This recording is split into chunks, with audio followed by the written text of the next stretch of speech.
Hello, our tip of the week is reordering rules. This is an automation of the reordering of stock when it goes below a certain threshold, taking pressure off the purchasing team and reducing stockouts. So I'm trying to keep these down to like a couple minutes, but there are more complex replenishment rules and routes in Odoo.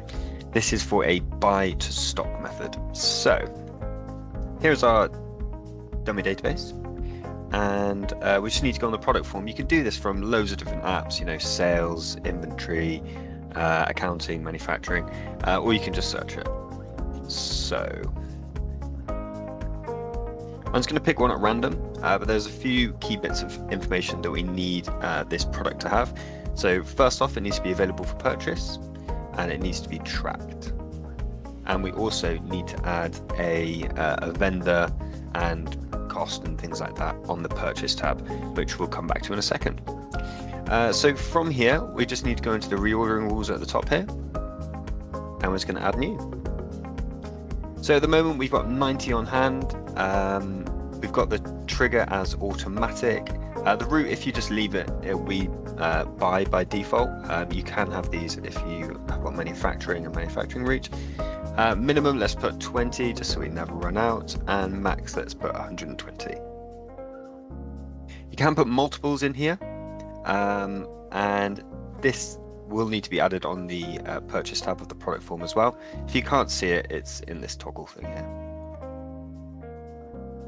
So if we go back to the purchase tab, and we'll just add a vendor in. So let's say you buy it in a pack of 5. We'll chuck that in.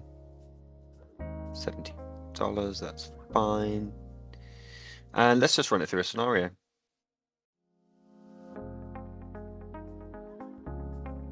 Let's go for trusty open word. And to get it below the threshold, we need to put on 71 units.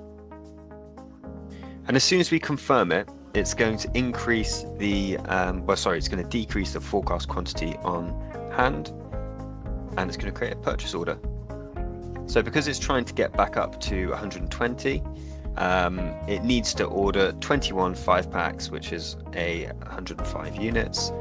And if we just go onto here,